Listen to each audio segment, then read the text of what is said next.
اپنے بچوں کے اندر ایسی دنیا کی فضیلت ڈالی ہے، خدا کی قسم خدا کا نام لینا گوارا نہیں کرتے۔ یہ کیا مجبوری ہے؟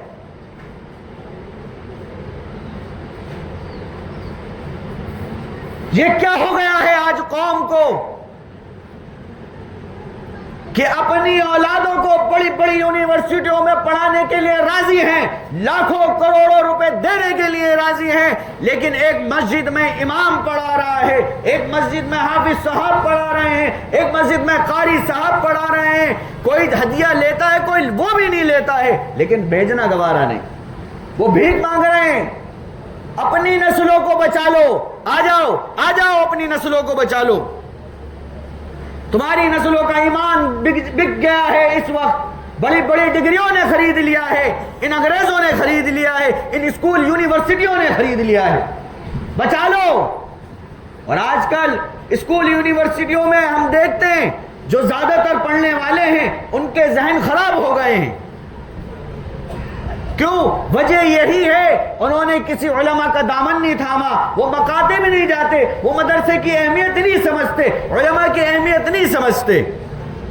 اور جو شخص علماء کی، مکاتب کی، مدارس کی اہمیت کو نہیں سمجھے گا اور نہیں پڑھے گا، وہ سلمان رشدی جیسا پیدا ہوگا، وہ اپنی اولادیں بھی اس جیسی پیدا کرے گا۔ اس لیے ضروری ہے اس بات کو سمجھیں کہ مکاتب میں پڑھانے والے حضرات ہیں، ان کی قدر کریے، اپنے بچوں کو پڑھائیے۔ کہیں ایسا نہ ہو کہ آپ ہاتھ پہ ہاتھ دھرے رہ جائیں اور خون کے آنسو روتے رہیں۔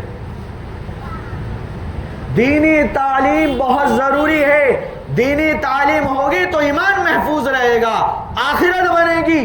دینی تعلیم اگر آپ کی زندگی میں نہیں ہے، آپ کے بچوں کی زندگی میں نہیں ہے، تو کھانا خراب ہوگا، یاد رکھیے گا۔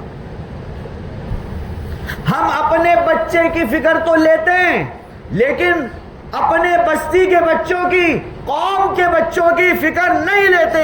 یاد رکھیے حقیقی امتی وہی ہے، اور امت کا درد رکھنے والا وہی شخص ہے جس کے اندر اپنی قوم کے نوجوانوں کا درد رہے گا اور دینی فکر رہے گی۔ اگر یہ نوجوان کہیں بھٹک گئے تو یاد رکھیے اس کی ذمہ دار آپ خود ہوں گے، خدا کے یہاں آپ کو جواب دینا ہوگا، خدا کے یہاں آپ کی پکڑ ہوگی۔ اسی لیے ضروری ہے آپ اپنے بچوں کو دینی تعلیم دیں، اللہ کی پہچان کرائیں، رسول اللہ کی پہچان کرائیں، دنیا میں آنے کا مقصد کیا ہے اس کے بارے میں ہمیں فکر لینی ہے۔